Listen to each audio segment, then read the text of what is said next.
जज़ाकुमुल्लाहु खैरा वस्सलामु अलैकुम वरहमतुल्लाहि वबरकातुहू. जज़ाकिल्लाहु खैरा डियर फरीज़ा. अभी जो आपने आयत समात फरमाई हैं वो है सूरा बकरा सूरा नंबर 2 आयत नंबर 47 to 50, जिसका उर्दू तर्जुमा है, ए बनी इसराइल याद करो मेरी उस नेमत को जिससे मैंने तुम्हें नवाजा था और इस बात को कि मैंने तुम्हें दुनिया की सारी कौमों पर फजीलत अता की थी. और डरो उस वक्त से जब कोई किसी के ज़रा काम ना आएगा, ना किसी की तरफ से सिफारिश कबूल होगी, ना किसी को फ़िदिया लेकर छोड़ा जाएगा और ना मुजरिमों को कहीं से मदद मिल सकेगी. याद करो वो वक्त जब हमने तुमको फ़िरौनियों की ग़ुलामी से नजात बख्शी. उन्होंने तुम्हें सख्त आज़ाब में मुब्तला कर रखा था. तुम्हारे बेटों को ज़बा करते थे और तुम्हारी बेटियों को ज़िंदा रहने देते थे. और इस हालात में तुम्हारे रब की तरफ से बड़ी आजमाइश थी. याद करो वो वक्त जब हमने समंदर फाड़ कर तुम्हारे लिए रास्ता बनाया, फिर उसमें से तुम्हें बखैरियत गुज़रवा दिया, फिर वहाँ तुम्हारी आँखों के सामने फ़िरौनियों को गर्काब किया. तो ये था इन आयात का तर्जुमा. अल्लाह कुरान के नूर के ज़रिए हमारे दिलों को मुनव्वर कर दें और हमें तौफ़ीक दे कि हमें इसे अपनी ज़िंदगी में उतार लें. अल्लाह से दुआ है कि कुरान हमारे शफ़ाअत का ज़रिया बन जाए इंशाअल्लाह। कुरान हमारे सामने टाइमलेस गाइडेंस के फॉर्म में मौजूद है और हम हैं कि इसके मैसेज से मुंह मोड़े हुए हैं। हमारे ऊपर फ़र्ज़ है कि हम अल्लाह की तरफ से आने वाली इस मुकम्मल हिदायत को अख़ज़ करें और तो अपनी तमाम ज़िंदगी कुरान की रहनुमाई में गुजार कर अल्लाह की ख़ास बंदियाँ बन जाएं और अल्लाह के रसूल सल्लल्लाहु अलैहि वसल्लम के फुटस्टेप्स को फॉलो करते हुए इसे दूसरों तक भी पहुँचाएँ। इसी ज़िम्मेदारी के तहत 15 years ago IERO, that is Islamic Educational and Research Organization, was founded, जिसका कोर ऑब्जेक्टिव ही है अल्लाह के पैगाम को आम करना। And IERO has been consistently striving for the same, ताकि लोगों को मालूम हो कि हमारे इस दुनिया में आने का मकसद क्या है, अल्लाह ताला ने हम पर कौन कौन सी जिम्मेदारियाँ आयद की हैं। और अगर हम गौर करें तो हमें साफ दिखाई देगा कि आज का मुसलमान गफलत में है। हमने इस फ़ानी दुनिया को सच समझ लिया है और हमेशा बाकी रहने वाली ज़िंदगी पर हम गौर ही नहीं कर रहे हैं। और इसी का नतीजा है आज जो कुछ भी हमारे फ़लस्तीन के भाइयों और बहनों के साथ हो रहा है। हम कुछ लम्हे अपने social media handles, that is Instagram, Facebook पर इस मैसेकर के ग्लिम्सेस को देखकर अफसोस तो कर लेते हैं और फिर अपनी ज़िंदगियों में मसरूफ़ हो जाते हैं और ये कहते हैं कि हम कर ही क्या सकते हैं। यहाँ तक कि जो लोग अथॉरिटी में भी हैं, they have also turned their deaf ears towards the conflict. In fact, it's not a conflict, it's a holocaust, mass murder, absolute violence, a massacre. It's not just a minor issue, it's about Masjid al-Aqsa, which is often referred to as the land of the prophets. It is a blessed land. ये हमारी 3 sacred places में से एक है और Islamic history की दूसरी मस्जिद है। नबी करीम सल्लल्लाहु अलैहि वसल्लम being 700 miles away from this mosque frequently mentioned it in his speeches. नबी करीम सल्लल्लाहु अलैहि वसल्लम की हदीस है, हदीस सही बुखारी की हदीस नंबर 7460। मेरी उम्मत का एक गिरोह हक़ पे होगा, उसको कोई चीज़ तकलीफ़ नहीं पहुँचाएगी, कोई शर पहुँचाने वाला उसको शर नहीं पहुँचा पाएगा जब तक अल्लाह का हुक्म नहीं आ जाता। ये लोग हक़ पे होंगे till the day of judgment. सहाबा इकराम ने पूछा कि या रसूल अल्लाह, ये लोग कहाँ होंगे? नबी करीम सल्लल्लाहु अलैहि वसल्लम ने फरमाया कि ये बैतुल मक़दिस या उसकी विसिनिटी से होंगे। In fact, it's a glad tiding for our Palestinian Muslims. और हालत हाज़रा को देखते हुए और आवाम को इससे अवेयर कराने की ज़रूरत को समझते हुए आज के इस प्रोग्राम को मुनक़्क़िद किया गया है, जिसके टॉपिक्स हैं आप सभी वाकिफ़ हैं, दैट इज़ दास्तान फ़लस्तीन। तो आइए जानते हैं कि क्या है वजह कि एक ख़ित्ते के लोगों पर इतना जुल्म किया जा रहा है। क्या है दास्तान फ़लस्तीन, जिसके लिए मैं मदऊ करती हूँ मिसेज़ अस्मा शम्स को। आप IERO की लेडीज़ विंग की प्रेसिडेंट और तकवा इस्लामिक स्कूल की प्रिंसिपल हैं। She has pursued BEd and M.Ed. Recently she has completed her Masters in Arabic from University of Allahabad. She has passed her MA with flying colors and topped the university. And she's been looking forward to take admission in PhD. Mrs Asma Shams एक vision के साथ field में आई थी ताकि ladies को उनकी ज़िम्मेदारियों का एहसास दिलाया जाए। आपके लेक्चर्स न सिर्फ इलाहाबाद बल्कि इलाहाबाद के बाहर भी लोगों को मुस्तफ़ीज़ करते हैं। Mrs Asma Shams is an inspiration for a lot of girls. She has been moulding lives for years. May Allah accept her services. May Allah grant her Jannah and reward her abundantly. आमीन. तो मैं रिक्वेस्ट करती हूँ हमारी जमात की अमीरा से कि वो आएँ और अपनी गुफ्तगू से सरफराज करें। अल्हम्दुलिल्लाह अल्हम्दुलिल्लाहि वहदा वस्सलातु वस्सलामु अला मन ला नबिय्य बअदा। वाउज़ु बिल्लाहि मिनश शैतानिर रजीम। बिस्मिल्लाहिर रहमानिर रहीम। सुब्हानल्लज़ी अस्रा बिअब्दिही लैलन मिनल मस्जिदिल हराम इलल मस्जिदिल अक़्सल्लज़ी बारकना हौला लिनुरहु मिन आयातिना। बिस्मिल्लाहिर रहमानिर रहीम। रब्बि इश्रह ली सदरी व यस्सिर ली अमरी वहलुल उक़दतम मिन लिसानी यफ़क़हू क़ौली। मेरी अज़ीज़ सामियात, आज के इस मजलिस में आप सभी का तहे दिल से खैर मक़दम है। अस्सलामु अलैकुम व रहमतुल्लाहि व बरकातुहू। जैसा कि आपके इल्म में आ चुका है, मेरी आज की इस गुफ्तगू का मौजू है दास्तान फ़लस्तीन, इब्राहीम से इसराइल तक। जी हाँ, आज हम ये जानेंगे कि इस फ़लस्तीन पर क्या गुज़रती आई है तारीख़ में, और हम जानेंगे ये बात इब्राहीम अलैहिस्सलाम नबी से लेकर इसराइल यानी इसराइल स्टेट के क़याम तक, यानी अब तक। सबसे पहले जानने की ज़रूरत ये है कि ये 4000 साल की तारीख़ है, जिसको एक मजलिस में, एक नशिस्त के अंदर तफसील से बताना नामुमकिन है। लिहाजा बहुत अहम वाक़यात को ही इंक्लूड करते हुए हम आगे बढ़ेंगे, और बीच की जो तफसीलात होंगी वो आपका होमवर्क रहेगी कि अब आप तारीख़ का मुताला करें।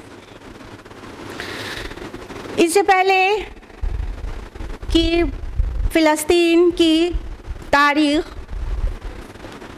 और फ़लस्तीन पे क्या क्या गुज़री तफसील से जाने, यानी तारीख़ स्टार्ट करें, हमें ये ज़रूर जानना चाहिए कि ये मौजू क्यों लिया गया है और उसकी अहमियत और अफादियत क्या है।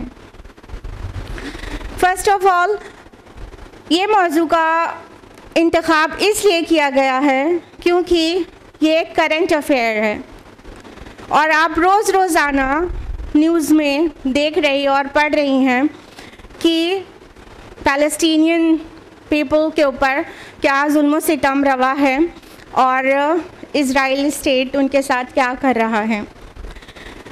तो अगर जो हालात हैं उसके बारे में तारीख़ पता होती है, हिस्ट्री पता होती है, तो चीज़ें बेहतर समझ में आती हैं। तो हिस्ट्री हम इसलिए जानेंगे ताकि ये जो आजकल जो कुछ भी चल रहा है पिछले तकरीबन 1 माह से लगातार, वो हमें बेहतर तरीक़े से समझ में आए और पूरी पिक्चर हो हमारे दिमाग में कि कब क्या चीज़ हुई थी जो फाइनली अब ये कुछ हो रहा है। उसकी अहमियत नंबर 2 है फ़लस्तीन की अहमियत, यानी पैलेस्टाइन हमारे लिए क्यों इम्पोर्टेंट है। हम मुसलमान उम्मत हैं और ये वाहिद उम्मत है जो हर एक नबी पर ईमान लाई। आदम अलैहिस्सलाम से लेके मोहम्मद रसूलुल्लाह सल्लल्लाहु अलैहि वसल्लम तक, आखिरी नबी तक जो भी दुनिया के लोग ईमान रखते हैं वो सिर्फ मुसलमान हैं। तो ये फ़लस्तीन ये अंबिया का मस्कन है। बहुत सारे नबियों को अल्लाह ताला ने यहाँ पर मबऊस किया, और सैकड़ों अंबिया अलैहिमुस्सलाम की कब्रें हैं फ़लस्तीन में। लिहाजा ये हमारे लिए निहायत अहम है कि हम जानें कि फ़लस्तीन की क्या तारीख़ है, और ये हमारे लिए हरम का दर्जा रखती है ये सरज़मीन, क्योंकि वहाँ पर बैतुल मक़दिस के अंदर वो मस्जिद अक्सा है, और ये हमारे लिए 3 हरम में से एक है, जिसका ज़िक्र बुखारी मुस्लिम की मुत्तफ़क़ रिवायत में मिलेगा। बुखारी की हदीस में इंटरनेशनल नंबरिंग के मुताबिक 1197, और मुस्लिम की हदीस में इंटरनेशनल नंबरिंग के मुताबिक 3384 में है कि अल्लाह के रसूल सल्लल्लाहु अलैहि वसल्लम ने फरमाया कि तुम 3 मस्जिदों के अलावा किसी मस्जिद की ज़ियारत के लिए अपने कजावे न कसो। एक, मस्जिद हराम यानी मक्का मुकर्रमा वाली मस्जिद, दूसरी मस्जिद अक्सा यानी कि बैतुल मक़दिस वाली मस्जिद, मस्जिद अक्सा का मतलब दूर की मस्जिद, और नंबर 3 मेरी मस्जिद कहने का मतलब मस्जिद अन्नबवी सल्लल्लाहु अलैहि वसल्लम। तो ये 3 सेक्रेड प्लेसेस हैं हमारी जो हरम का दर्जा रखती हैं। तो 2 तो अरब में और 1 फ़लस्तीन में है। लिहाजा फ़लस्तीन हमारे लिए इम्पॉर्टेंट है, और ये हमारा क़िबला भी रह चुका है। इसको यूजुअली क़िबला अव्वल कहा जाता है, लेकिन हम थोड़ा सा इसको रेक्टिफाई करना चाहेंगे। क़िबला अव्वल कहने के बजाय इसको क़िबला औसत कहें तो ज़्यादा बेहतर होगा, क्योंकि क़िबला अव्वल तो एक्चुअली मक्का मुकर्रमा में जो मस्जिद हराम है वही क़िबला अव्वल है। क्योंकि जब अल्लाह सुब्हानहू व तआला ने आदम अलैहिस्सलाम को भेजा तो मक्का में जो मस्जिद है, मस्जिद बैतुल्लाह है, वो क़िबले की हैसियत से, वो मस्जिद की हैसियत से उन्हें बता दी गई थी। तो क़िबला अव्वल तो मक्का वाली मस्जिद ही है, और फिर नबी सल्लल्लाहु अलैहि वसल्लम ने जब माइग्रेशन किया मदीना की तरफ, तो मदीना से 17 महीने तक नबी अकरम सल्लल्लाहु अलैहि वसल्लम ने मस्जिद अक्सा को क़िबला बनाकर नमाज़ें पढ़ी हैं। चूँकि नबी सल्लल्लाहु अलैहि वसल्लम की ख्वाहिश थी कि वापस क़िबला बैतुल्लाह हो जाए, तो अल्लाह ताला ने उनकी ख्वाहिश को पूरा कर दिया, लिहाजा हमारा क़िबला फिर से क़ियामत तक के लिए बैतुल्लाह बना दिया गया। तो जो पहला क़िबला था वो यही बैतुल्लाह था, और इसका ज़िक्र कुरान हकीम में सूरह आल इमरान सूरह नंबर 3 आयत नंबर 96 में भी है कि जो मक्का में जो मस्जिद है वो सबसे पहले इबादत के लिए बनाई गई थी, और साथ ही हदीस में उसकी सराहत भी मिलती है, जो कि मुत्तफ़क़ुन अलैह रिवायत है। बुखारी में हदीस नंबर 3366 और मुस्लिम में 1413। इसमें है कि अबू ज़र रज़ी अल्लाह अन्हु ने पूछा, या रसूलुल्लाह सल्लल्लाहु अलैहि वसल्लम, इंसानों की इबादत के लिए सबसे पहली मस्जिद कौन सी बनाई गई रुए ज़मीन पर? तो नबी अकरम सल्लल्लाहु अलैहि वसल्लम ने फरमाया कि ये मस्जिद हराम यानी मक्का वाली मस्जिद। उसके बाद अबू ज़र रज़ियल्लाहु अन्हु ने पूछा कि या रसूलल्लाह उसके बाद कौन सी? तो रसूलुल्लाह सल्लल्लाहु अलैहि वसल्लम ने फरमाया मस्जिद अक्सा यानी दूर की मस्जिद, यानी फ़लस्तीन में जो मस्जिद है मस्जिद अक्सा। और अबू ज़र रज़ियल्लाहु अन्हु ने उसके बाद पूछा, या रसूलुल्लाह इन दोनों मसाजिद के दरमियान कितना ज़माने का गैप था, कितनी दूरी थी? तो आप सल्लल्लाहु अलैहि वसल्लम ने फरमाया 40 साल। तो हमें वाज़ेह हो गया कि सबसे पहले बैतुल्लाह को तामीर किया गया इस मस्जिद की हैसियत से, और उसके बाद मस्जिद अक्सा को, और सिर्फ 40 साल के बाद मस्जिद अक्सा की तामीर हो चुकी थी। Point to be noted here is that कि आदम अलैहिस्सलाम के किसी बेटे ने मस्जिद अक्सा की तामीर की है पहले अव्वलन, और उसका नाम मस्जिद अक्सा मेंशन किया हमारे नबी सल्लल्लाहु अलैहि वसल्लम ने अरसे दराज के बाद, यानी सिर्फ 40 साल के बाद मक्का की मस्जिद के ये यरूशलेम में जो मस्जिद है मस्जिद अक्सा वो तामीर हो चुकी थी। तो हमारा इसके साथ हरम जैसा ताल्लुक़ है, और ये वो जगह है जिसमें इबादत करने में इन दो मसाजिद के अलावा उसमें भी इबादत करने में ज़्यादा सवाब मिलता है। उसके अलावा ये वो जगह है जहाँ से हमारे नबी सल्लल्लाहु अलैहि वसल्लम को मेराज का सफ़र कराया गया था, और जहाँ तक हमारे नबी को इसरा का सफ़र कराया गया था। ज़मीनी सफ़र को इसरा कहते हैं, मक्का से लेके बैतुल मक़दिस तक, और बैतुल मक़दिस से जो असेंशन है टू हेवन उसको मेराज कहते हैं। तो हमारे नबी सल्लल्लाहु अलैहि वसल्लम को रात के हिस्से में मक्का से यरूशलेम और वहाँ सफ़र कराया जाता, और जो असेंशन था वो वहाँ से हुआ था। लिहाजा ये हमारा एक और जज्बाती ताल्लुक़ है उस सरज़मीन से कि हमारे नबी सल्लल्लाहु अलैहि वसल्लम को वहाँ ले जाया गया, और वहाँ से आपका जो मेराज का सफ़र था वो शुरू कराया गया। उसके अलावा जब नबी सल्लल्लाहु अलैहि वसल्लम वहाँ पहुँचे हैं तो पहले से तमाम अंबिया मौजूद थे, और हमारे नबी सैयदुल मुरसलीन हैं, और उसका मुज़ाहिरा हो गया वहाँ उस जगह पर भी कि आपने तमाम अंबिया को वहाँ पर नमाज़ पढ़ाई है, आपने ये इमामत की है। लिहाजा ये फ़लस्तीन सरज़मीन हमारे लिए निहायत अहम है, बहुत इम्पॉर्टेंट है, इसके साथ हमारा जज्बाती ताल्लुक़ है। रही बात और अहमियतों के कि हम क्यों जाने तारीख़ बनी इसराइल, तो उसकी एक अहमियत ये भी है कि उम्मत मुस्लिमा की जो मोहम्मद रसूलुल्लाह की उम्मत है उसकी यहूद से बड़ी मुशाबहत है। आप सल्लल्लाहु अलैहि वसल्लम ने इस खबर दी है कि हम उसकी बहुत मुशाबहत इख्तियार करेंगे, बहुत कॉपी करेंगे कई मानों में, जैसा कि मुत्तफ़क़ुन अलैह रिवायत से मिशकात अल-मसाबी में दर्ज है, हदीस नंबर 5361। अल्लाह के नबी सल्लल्लाहु अलैहि वसल्लम ने फरमाया कि तुम अपने से पहले की लोगों की ज़रूर पैरवी करोगे, और मुताबिकत करोगे। जैसे बालिश बालिश के बराबर और हाथ हाथ के बराबर होता है, इसी तरह तुम उनको फॉलो करोगे। और अगर उनमें से कोई किसी गिरगिट के बिल में घुसा होगा तो तुम भी ज़रूर घुसोगे। तो जब दरियाफ्त किया गया, या रसूलुल्लाह सल्लल्लाहु अलैहि वसल्लम, क्या पहले की उम्मतों से आपकी मुराद यहूद और नसारा हैं?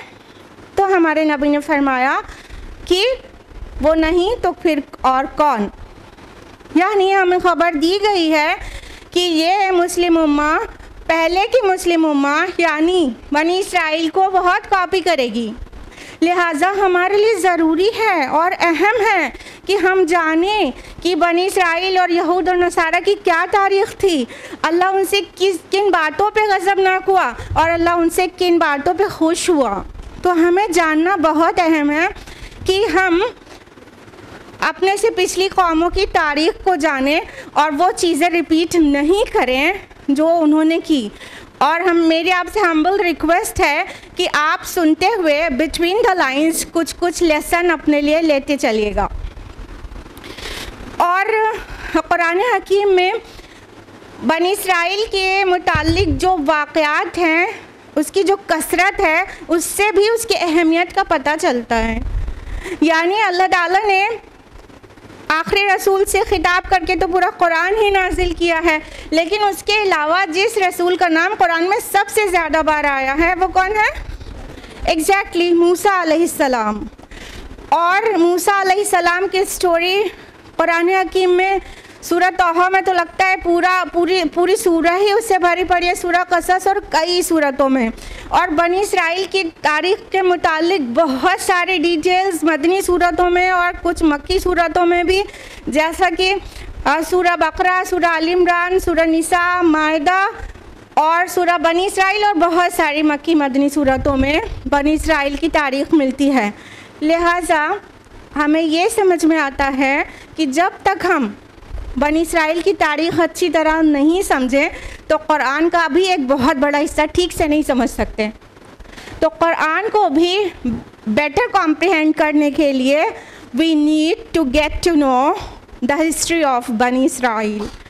That's why we have chosen the topic today, कि हम जानें कि बनी इसराइल की क्या तारीख़ थी। So let's begin with Ibrahim अलैहिस्सलाम, क्योंकि यही टॉपिक है ना, इब्राहीम से इज़राइल तक। तो इब्राहीम अलैहिस्सलाम अभी से तकरीबन 4000 साल पहले 2200 क़ब्ल मसीह इराक़ में पैदा हुए, और एक जगह है वहाँ पर। और अगर हम इब्राहीम अलैहिस्सलाम के दावती मिशन पर गौर करें तो हम पाएंगे कि आपकी दावत आलमगीर नज़र आती है। अदर दैन आर प्रोफेट सल्लल्लाहु अलैहि वसल्लम, अगर कोई रसूल आलमगीरी दावत लेकर उठा तो नज़र आता है कि इब्राहीम अलैहिस्सलाम इराक़ में पैदा हुए और उसके बाद उन्होंने फ़लस्तीन और शाम और उर्दुन और मिस्र, इन तमाम जगहों पर सफ़र किया है और मुख्तलिफ़ जगहों पर अलग अलग नबियों को अपॉइंट किया उन्होंने कि वो दावत का काम करें। नबी अपॉइंट करना तो अल्लाह ताला का काम है, लेकिन उनके ख़ानदान से जो नबी थे उन्होंने कहाँ कहाँ पर छोड़ा उसको जानना चाहिए हमें। लूत अलैहिस्सलाम को शर्क़ उर्दुन में छोड़ा, जो कि आपके भतीजे थे, पता होगा आपको। और आप अपने बड़े साहबजादे इस्माइल अलैहिस्सलाम को अंदरून अरब में अपॉइंट किया इब्राहीम अलैहिस्सलाम ने, और इसहाक़ अलैहिस्सलाम को शाम और फ़लस्तीन की सरज़मीन में छोड़ा दावत के काम के लिए। तो इब्राहीम अलैहिस्सलाम के बेटे इसहाक़ अलैहिस्सलाम, जो कि शाम और फ़लस्तीन में अपॉइंटेड थे एज आ प्रॉफिट, उनके साहबजादे हैं याकूब अलैहिस्सलाम। और याकूब अलैहिस्सलाम का लक़ब है, क्या है बताइए? एग्जैक्टली आप सबको पता है, इसराइल। इसराइल का माना भी जानते होंगे, बंदा खुदा या अब्दुल्ला। इसरा कहते हैं बंदे को, ईल इब्रानी ज़ुबान में कहते हैं खुदा को। तो इसराइल एक्चुअली याकूब अलैहिस्सलाम का लक़ब है, और बनी इसराइल का माना हुआ चिल्ड्रन ऑफ याकूब अलैहिस्सलाम। So simple. तो इसराइल नाम, बनी इसराइल नाम इनका यहाँ से टेकन है। इब्राहिम अलैहिस्सलाम के पोते, याकूब अलैहिस्सलाम के चिल्ड्रन। जहाँ तक इनका नाम यहूद या यहूदियत मज़हब की बात है, तो ये तो बहुत बात है कि यहूदियत या यहूद नाम से इन्हें जाना जाने लगा। ये तकरीबन 1000 से 1100 साल बाद की बात है, जब सुलेमान अलैहिस्सलाम के 2 बेटों के दरमियान उनकी मुमलिकत डिवाइड हो गई थी। तो जो हिस्सा गालिब आया उस पर यहूदिया की सल्तनत थी, सल्तनत यहूदिया गालिब आई। और ये नाम आया था, याकूब अलैहिस्सलाम के एक बेटे थे यहूदा, जूदा, उसी से सल्तनत यहूदा नाम पड़ा क्योंकि वो उस ख़ानदान से आगे बढ़े थे। तो उस सल्तनत के गलबे, सल्तनत यहूदिया के गलबे की वजह से इनको यहूदी कहा जाने लगा, या जूदा से जुडाइज़म।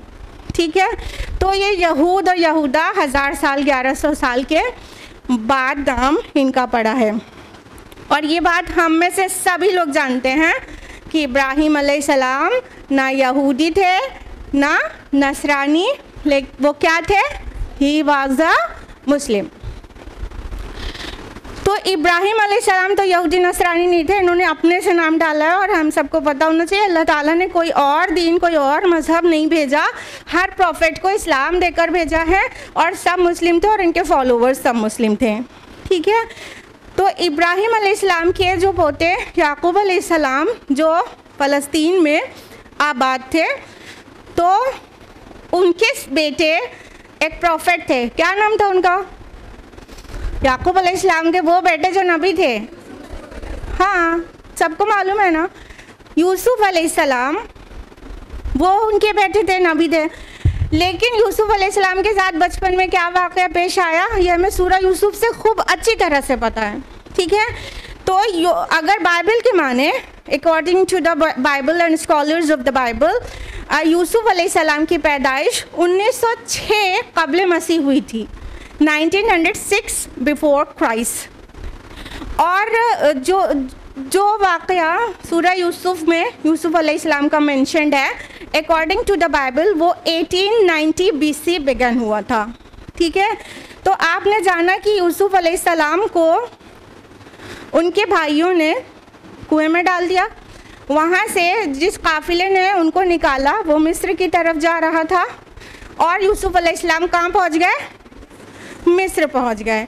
इस तरह बनी इसराइल में से एक नबी वो मिस्र पहुँच जाते हैं। ठीक है, जब यूसुफ अलैहिस्सलाम मिस्र पहुँचे थे तो वहाँ पर जो बादशाह होते थे उनको चरवाहे बादशाह या हेक्सस किंग्स कहा जाता था। और उस टाइम पर जब यूसुफ अलैहिस्सलाम जेल से निकले हैं तो उस टाइम 15th डायनेस्टी रूल कर रही थी, हेक्सस किंग्स की 15th डायनेस्टी, 15वें ख़ानदान की हुकूमत थी चरवाहे बादशाहों की। और ये क़िब्तियुन नस्ल नहीं थे, मिस्र में था ना, लेकिन क़िब्तियुन नस्ल नहीं थे, ये अरबियुन नस्ल थे। तारीख़ में है कि ये 2000 BC के करीब अरब इलाक़ों से निकलकर मिस्र गए थे और मिस्र में गलबे को पाकर वो हुकूमत करने लगे थे। लिहाजा जब यूसुफ अलैहिस्सलाम मिस्र पहुँचे हैं तो वो भी अरबियुन नस्ल थे, लिहाजा उनको वहाँ बड़ी, जब जेल से निकले हैं तो बड़ी इज़्ज़त मिली और बड़ा पोजीशन मिली और वो मिनिस्टर भी बन गए खुद भी। और आपको ये भी पता है कि जब यूसुफ अलैहिस्सलाम मिनिस्टर बन चुके थे तो जब फ़लस्तीन में सूखा पड़ गया था तो आपके पूरे ख़ानदान को आपने कहाँ बुला लिया था? मिस्र बुला लिया था। तो याकूब अलैहिस्सलाम अपने पूरे ख़ानदान को लेकर, जिसमें उनके बेटे, बहू और पोती पोते सारे थे, तकरीबन बाइबल के माने तो 90 लोग थे, और बहुओं को अलग कर दे तब भी 67 उनके ख़ानदान के लोग थे। ये सारे के सारे लोग माइग्रेट करके कहाँ पहुँच जाते हैं? मिस्र पहुँच जाते हैं। तो याकूब अलैहिस्सलाम और यूसुफ अलैहिस्सलाम तो वहाँ बहुत आराम से थे, लेकिन यूसुफ अलैहिस्सलाम के बाद एक बहुत मुतअस्सिब टाइप की नेशनलिस्ट मूवमेंट वहाँ पर स्टार्ट हुई, जिसको ग्रेट नेशनलिस्ट मूवमेंट कहा जाता है। कि वहाँ के जो किप्तियुन नस्ल लोग थे, जो कॉप्टिक पीपल थे, उनको खलने लगा कि ये अरब लोग यहाँ के इस मिस्र में क्यों रूल कर रहे हैं। तो उन्होंने उसके ख़िलाफ़ एक तहरीक शुरू की बहुत बड़ी, और इस तहरीक ने इसमें इतना ज़ोर था कि उन्होंने ये जो हेक्सस किंग्स थे इनका तख्ता पलट दिया, और अल्टीमेटली वो फेनेटिक कॉप्टिक जो डायनेस्टी थी वो रूल करने लगी। और इनके बादशाहों को क्या कहते हैं हम, बताइए? मूसा अलैहिस्सलाम के टाइम पर बिल्कुल सही, फ़िरौन कहते हैं, जमा इसकी फ़राइना। तो इस तरह से फ़राइना की हुकूमत आ गई मिस्र में।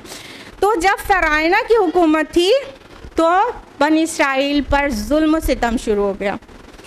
लिहाजा हम देखते हैं ना, मिस्र में यूसुफ अलैहिस्सलाम के तो इतनी इज़्ज़त है, और उसके बाद देखते हैं मूसा अलैहिस्सलाम की स्टोरी में पढ़ते हैं कि बनी इसराइल कुचले जा रहे हैं ना।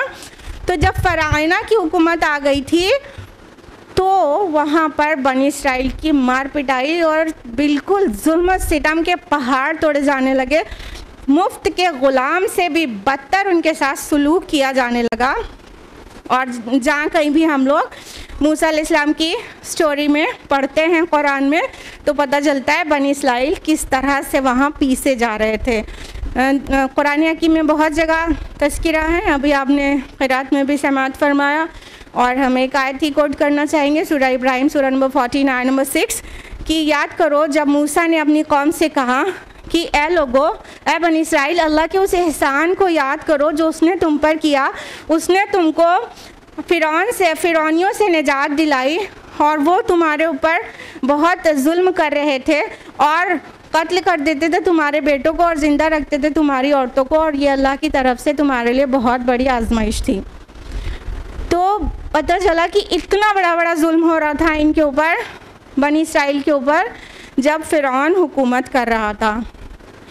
अल्लाह रब्बुल आलमीन को अपने इन बंदों पर रहम आ गया, और उसने एक अजीम पैगंबर वहाँ पर भेजा इनको जो जुल्म था उससे निकालने के लिए। किस रसूल को?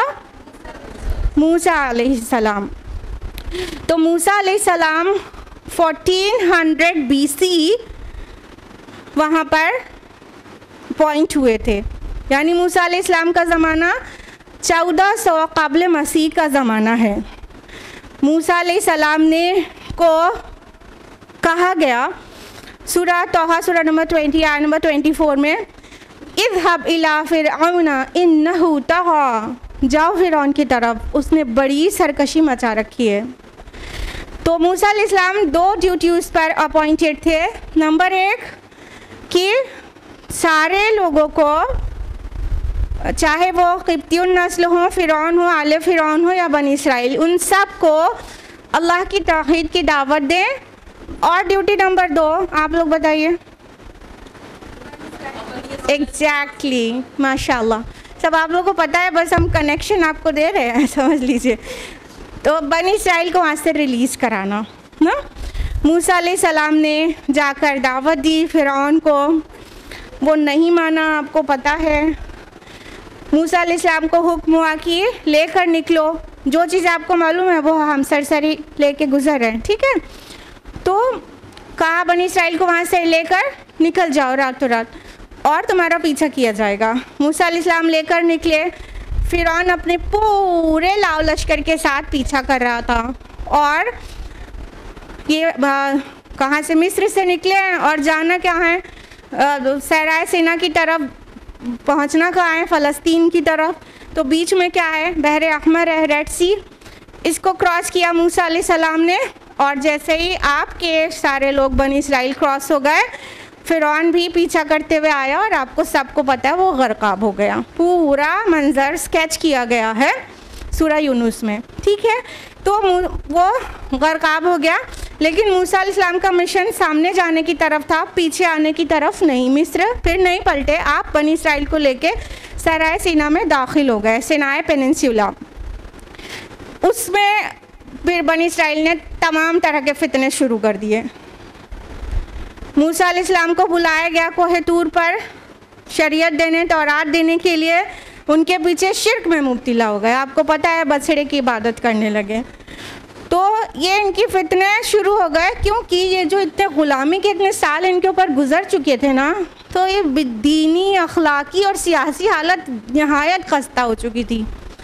तो एक के बाद एक ये कोई ना कोई फितने ही में मुब्तला हो जाते थे। लिहाजा मूसा अलैहिस्सलाम को बहुत बुरा लगा जब उन्होंने आंखें देखा। फिर उनको तौरात दी गई, उनको रोका गया शिर्क से, अल्लाह की तरफ बुलाया गया।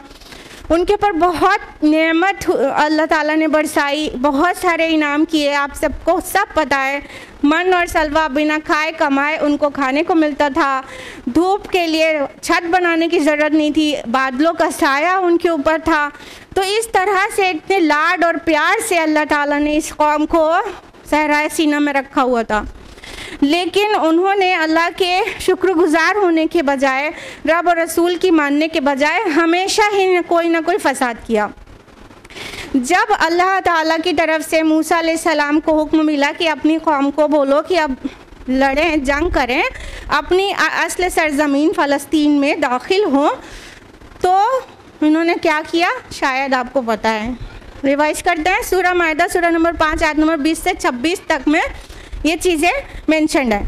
आयत नंबर 20, वइज़ क़ाल मूसा लिक़ौमिही, जब मूसा अलैहिस्सलाम ने अपनी कौम से कहा। आयत नंबर 21, या कौमी उदखुलुल अर्दल मुक़द्दसतल्लती कतबल्लाहु लकुम, कि ऐ मेरी कौम दाखिल हो जाओ अर्द मुक़द्दसा में जो अल्लाह ने तुम्हारे लिए लिख दी है। ये अर्द मुक़द्दसा कौन सी है? फ़लस्तीन। तो आपको मालूम है क्या जवाब दिया था मूसा की कौम ने अलैहिस्सलाम? आयत नंबर 24, क्या कहा? फ़ज़हब अंत व रब्बका फ़क़ातिला इन्ना हाहुना क़ाइदून। ऐ मूसा, तुम और तुम्हारा रब, तुम दोनों जाओ जाके लड़ो, हम यहीं बैठे हैं।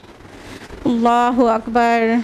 किस कदर बेजारी का एहसास हुआ होगा मूसा अलैहिस्सलाम को, और कैसी तकलीफ़ हुई होगी इस दावत पर कि चलो जिहाद करते हैं, अपनी सरज़मीन को वापस लेके वहाँ पर सुकूनत इख्तियार करते हैं। इसके जवाब में तुम और तुम्हारा रब जाके लड़ो। सिर्फ 2 लोग ईमान लाए थे इस बात पर, सिर्फ 2 लोग तैयार थे कि हम तैयार हैं जिहाद के लिए।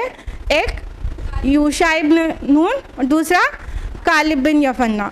ठीक है, ये 2 लोग में जिहाद होता है।